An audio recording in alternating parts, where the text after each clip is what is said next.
Hi everyone, this is my second video for Super Chess Addict, and today we're gonna look at the first line that White could play against b6.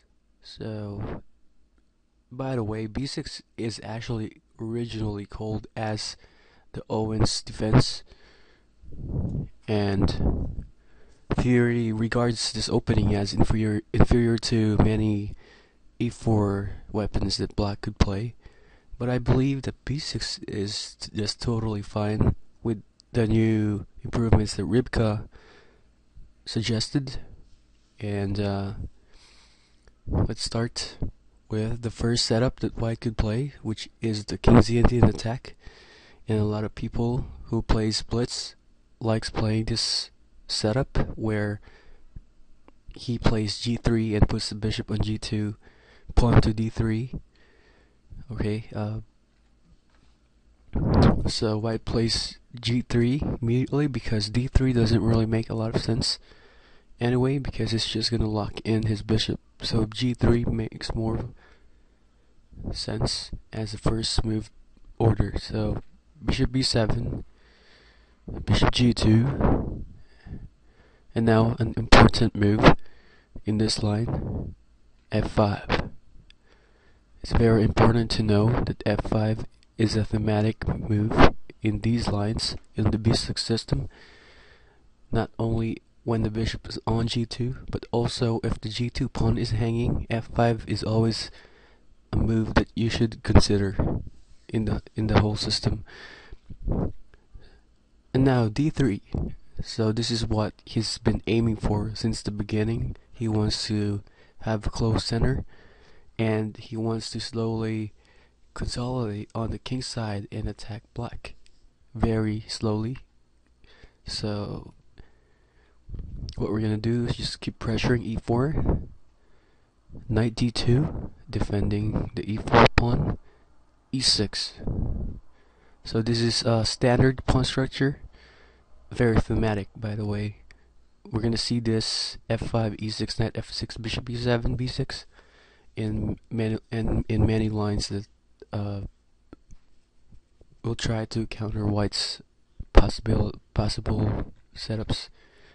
And now here knight gf3 looks like, well, it looks obvious, but he could also play knight h3 if he's scared to sacrifice the pawn on e4 temporarily, or he doesn't like blocking the f pawn from with knight f3.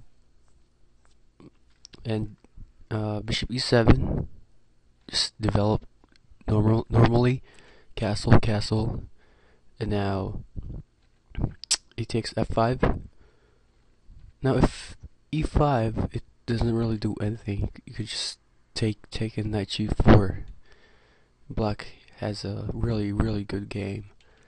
And now after e takes f5, going back to e takes f5, bishop takes g2, king takes e takes f5, queen f3. And now we could just sacrifice the pawn with knight c6 with lots of activity for the pawn. Queen takes f5 and we have knight d4. We just regain the pawn anyway, so it's not really a sacrifice. And after c3, just preventing knight d4, we just play g6. And it might look like Black's king side is weak, but there's really no immediate way for White to exploit it, since c3 and b2 is covering the diagonal, and he doesn't really have any light squared bishop to exploit these weak g8 to a2 diagonal. And now we're gonna go back to the sixth move, knight gf3.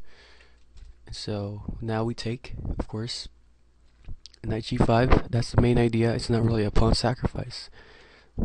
Now if you take back with d takes e4, then White's just gonna lose a pawn for nothing with knight takes e4. So knight g5 is important.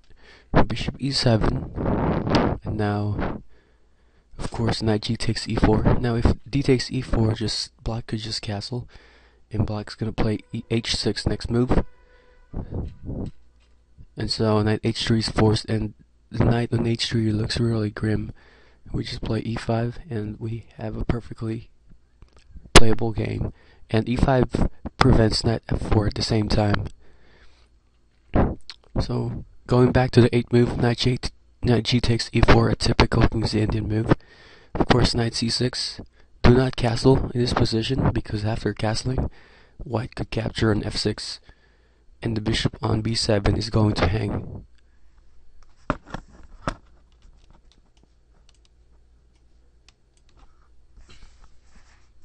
Alright, so it's important to watch out for that knight takes f6 check, or any trick that's similar to that. So knight c6 is a good way to develop your knights and control the center, and at the same time it's preventing white from having those tricky moves like knight takes f6 and bishop takes b7. So now white played castling. If white takes on f6, just bishop takes knight e4. They just castle. It's okay to give up the bishop pair, but in return we're gonna have the f file, and we're gonna have a lot of activity for the bishop pair. Just rook a b8, and now white has a lot of problem, as we can see. F3 square might be a liability, and once the light squared bishop has been traded, looks like white's the one who's struggling to equalize. So, going back to the knight move, white castles instead of taking on f6. Black just castles. Typical. These moves, by the way, if you're gonna notice, they're not really that hard to find. But hopefully this first example would give you a very good feel on how to play the system when the bishop is on g2. Alright, knight takes f6 check, bishop takes f6, knight to e4. Alright, bishop e7. Of course, black doesn't want to give up the bishop pair now without any compensation. But I mean, if rook a b8, if black is hoping that the white knight would capture on f6, then rook a b8 might be also possible, which could transpose us back to the recent line that we just looked at. But bishop e7 is not giving up the bishop here, which is reasonable. c4, preventing d5. And now, very important thematic move in many lines where whenever black is trying to find a counterplay on the king side, and this move is queen e8, very typical. d4, and now queen g6, very good square. And I really think if you're gonna look at the position, all of black's pieces are coordinated compared to white's bishop on c1 and rook on a1. The bishop on g2, it looks like white might be in trouble, and black has a really good position. We could say that he has been successful countering this anti-b6 system, which is the key so far. And now white play knight c3, knight a5. Very good move. Thematic move. Queen e2. Bishop takes g2. King takes g2. And now bishop b4.